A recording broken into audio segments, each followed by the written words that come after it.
일단 우리 대표님께 진심으로 사과드린다라는 말씀을 드립니다. 그리고 여러분 모두에게도 사과드립니다. 있지도 않은 살생파문? 그래, 핵심 인사라는 게 몇 명이지. 절대로 그런 일이 없는데 그게 대문짝만하게 뉴스 보도에 나오는데 여러분들 입장이라면 어떻겠습니까? 제가 치중에 실언한 건 사실입니다. 그러나 이거를 녹음을 해서 유포하고 이거는 정말 근절돼요. 공천 개입신은 절대로 아닙니다. 저는 하늘을 날아 부끄럼 없는 사람입니다. 예. 오늘도 흥미로운 이슈들이 많습니다. 오늘 이런 문제들 함께 생각해 주실 네 분 스튜디오에 모셨습니다. 전 새누리당 의원이자 연세대학교 개건구 교수이신 신지호 박사님, 그리고 백기정 전 수서경찰서 강력팀장, 부장판사 출신이신 여상원 변호사, 두문정치전략연구소 부소장이신 서영우 부소장, 네 분 나와 계십니다. 어서 오십시오. 안녕하세요. 조금 전에 윤상현 의원의 이게 그러니까 오늘 김무성 대표한테 이 장면이 김무성 대표한테 사과를 하러 갔다가 김무성 대표를 못 만나고 그 앞에 있는 기자들과 함께 이제 얘기를 한 거거든요. 자, 근데 일단은 본인이 취중 실수다라는 것은 인정을 했습니다.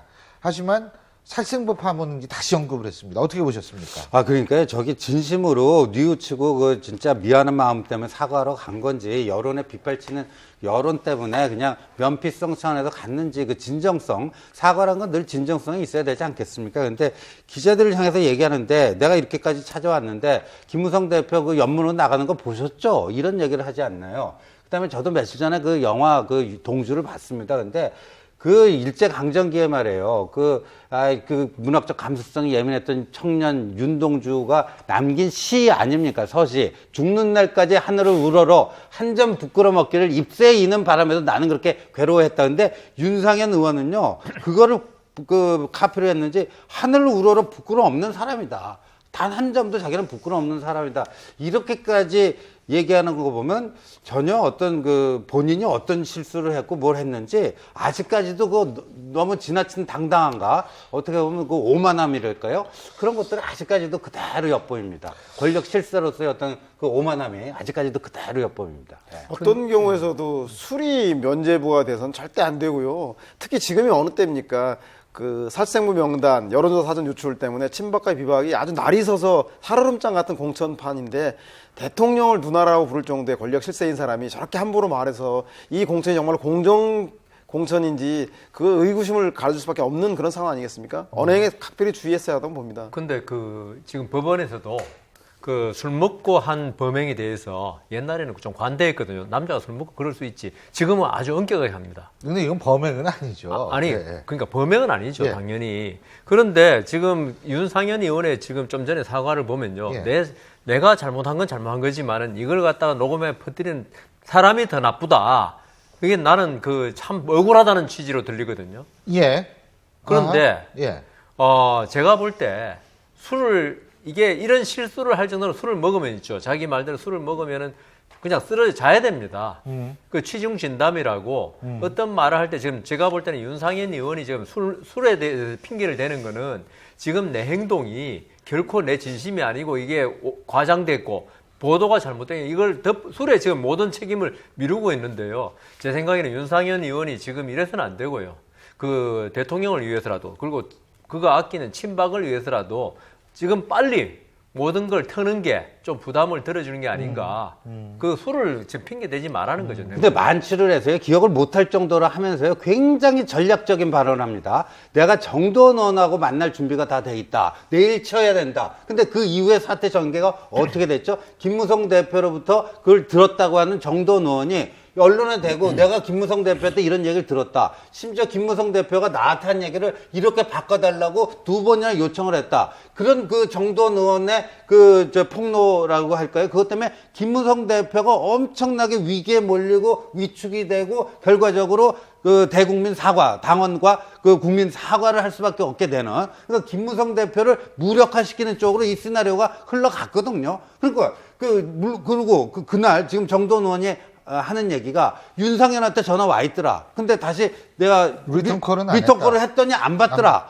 뭐 거기까지만 얘기인데 그럼 정두원과 윤상현 사이에 무슨 얘기가 어떻게 오갔는지 모르겠지만 흔히 말하는 둘이 짬짬이를 해서 그 김무성 대표를 그 공경에 넣었다. 이런 해석도 가능한 거거든요. 그러니까 취중에 뭐 만추가 돼서 얘기했다면요. 횡설수설 논리적으로 또 뭐 말이 안 되는 소리를 해야 되는데 굉장히 그 작전이 아주 그 고도의 작전 이런 게 나오는 거 보면 저 변명이 과연 통할 수 있을까 하는 것도 의문입니다. 그러니까 살생부 파문에서 그때 가장 큰 덕을 본 사람이 우리 정두원 의원이라고 그랬거든요.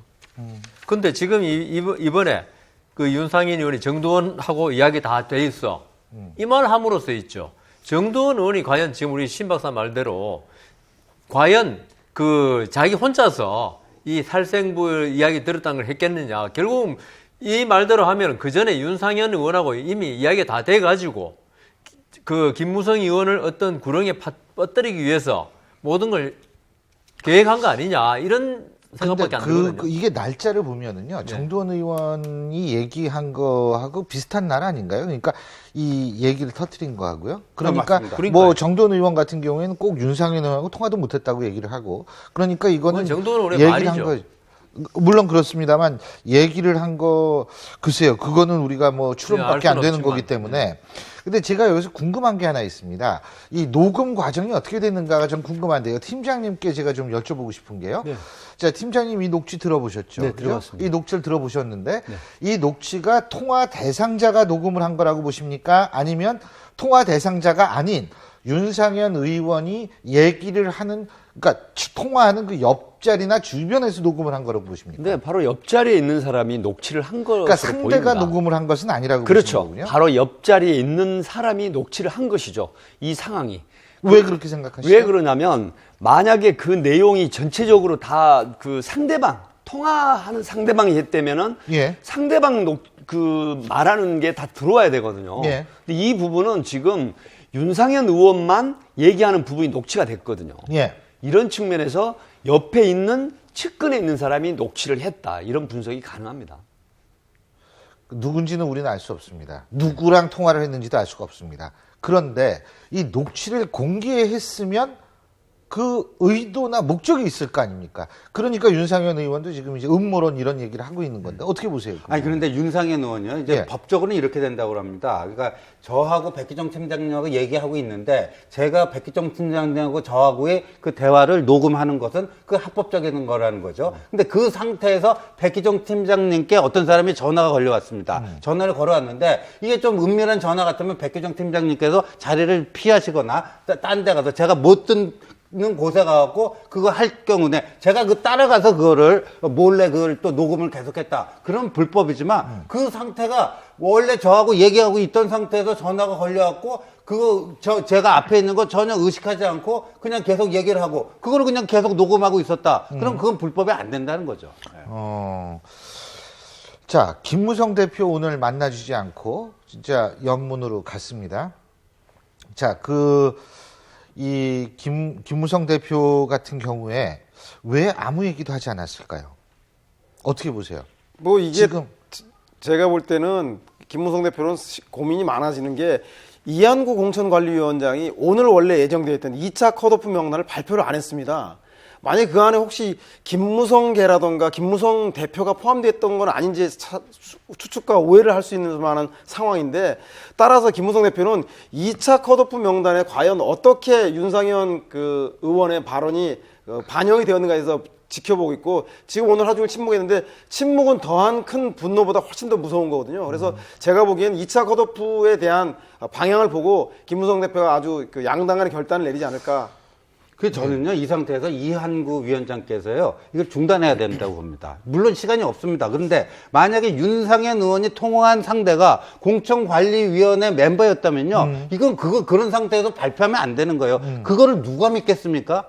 그렇게 외부로부터, 검은손으로부터, 밖에 실세로부터 다 사실상 다 리모트 컨트롤 당하는 그 공천관리위원회가 발표한 명단을 누가 믿겠냐고요. 그러니까 일단 여기서 스탑을 시키고 일시 중단을 시키고 그 통화한 상대가 누군지 해야지 그런 것들이 밝혀지고 책임질 사람 책임지고 다시 그 재발 방지를 위한 어떤 제도적 장치를 만들어 놓고 다시 늦더라도 이걸 해야지 지금 상태에서 이게 이루어진다면 이건 새누리당이 자칫 잘못하면 크게 그냥 침몰할 수가 있는 그런 위기라고. 근데 물론 이제 그런 거는 지금 말씀하신 건 다 의혹 단계의 문제 제기신데, 자, 이 파문을 보는 친박과 비박의 반응은 어떤지 이 서청원 최고위원과 이재호 의원의 얘기 직접 한번 들어보시죠. 아무리 추중이라도 그런 발언은 잘못된 것이고 바람직하지 않은 일입니다. 저는 당사자인 윤상현 의원이 김무성 대표를 직접 찾아가서 사과를 존중한다고 드리고, 정치권에 관계없는 친구들은 이런 이야기 할 일이 없죠. 비박계를 다 죽일 만한 자리에 있는 사람에게 전화했다는 거죠. 예, 지금 여러분 그 얘기를 들으셨습니다만, 서청원 대표는 가서 사과해라. 서청원 전 대표는 가서 사과해라. 이재호 의원은 이 원인을 밝혀야 된다. 누구한테 얘기를 하고, 비박계를 다 죽일 만한 자리에 있는 사람에게 전화했다라는 뜻이다. 이게 그러니까 양측 인식이 문제를 놓고 너무 달라요. 그러니까 그 서청원 지금 최고위원의 말씀은 이걸 단순한 취중 사고로 자꾸 몰아가시는 게 아닌가. 왜냐하면 제가 볼 때 있죠. 예. 지금 친박 비박이 이렇게 공천 가지고 진짜 백척 간도에 싸우는 것 같이 보이고 지금 새누리당이 그 공천 문제로 사실 엄청나게 혼란을 겪고 있는 이때 예. 그 대통령의 절대적인 신임을 받고 있는 윤상현 의원이 이런 말을 했다. 그리고 이한구 위원장의 어떤 그 뒤도 친박이 아니냐. 이런 의혹이 나오고 있는 데서 이런 아무리 치중이지만 나온 걸 볼 때는요. 이거는 치중 그 실수로 문제로 몰고 가면 안 되고요. 지금 이재호 의원 말씀대로 이거는 진짜 공천이 좀 약간 며칠 늦어지는 한이 있더라도 이 문제를 명백히 밝히고 공천을 해야지 예. 이 공천에 신뢰성이 있는 거지. 지금 이 상태에서 공천이 급하다고 그냥 대충 유야무야 사과 한마디로 끝내고 예. 공천하면 이 공천은 오히려 예. 새로운 분란의 씨앗이 아닌가 아하. 그렇게 생각합니다. 저는 윤상현 의원이 예를 들어서 불출마 선언을 한다든가 정계 은퇴 선언을 한다 할지라도 이게 덮일 수 있는 문제는 아니라고 봅니다. 사과 저렇게 한다는 건 그 전혀 문제의 본질을 잘못 잡은 거고요.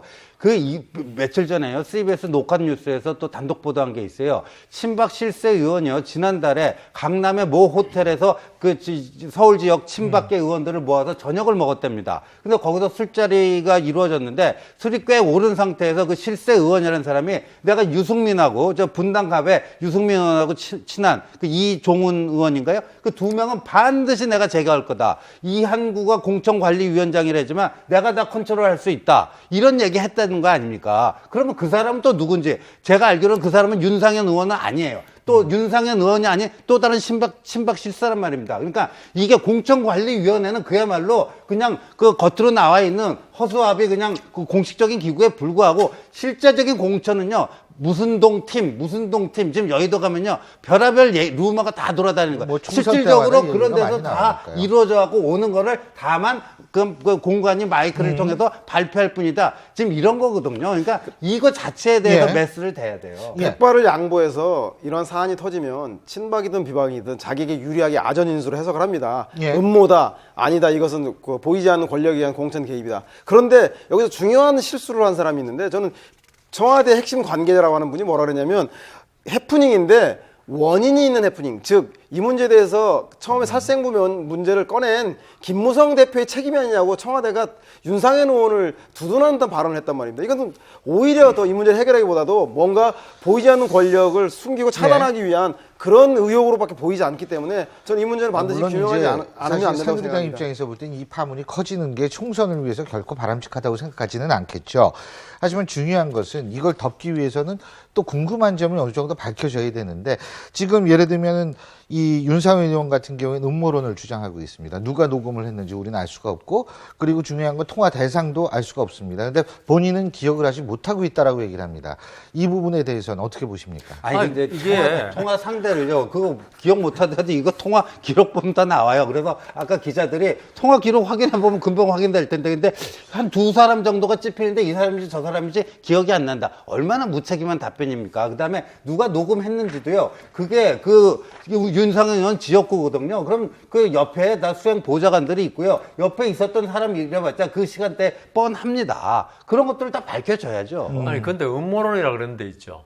음모론이 그냥 윤상현 의원이 그냥 완전히 술에 취해가지고 아무 인사불성인 상태에 누가 말을 갖다가 다 하게 시키고 그다음 그걸 녹음했다. 이 정도 음모론 같으면 제가 그 음모론이 아주 뭐 내세울만 하는데 지금 말한 거 다 인정하고 이 상태에서 음모론을 주장한 건 있죠. 저울로 달 때는 있죠. 음모론은 아주 한 10g밖에 안 되고 이 지금 윤상현의 말 실수는 한 1kg가 넘거든요.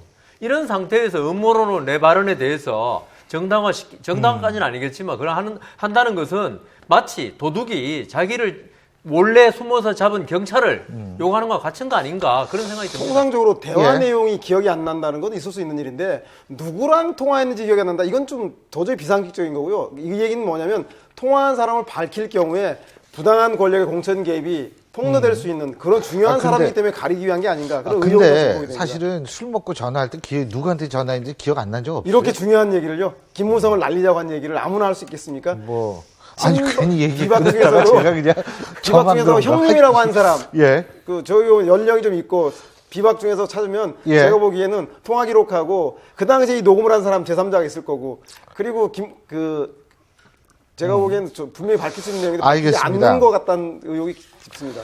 예, 자 어쨌든 이 부분은 당분간 계속 이어질 것으로 보이고요.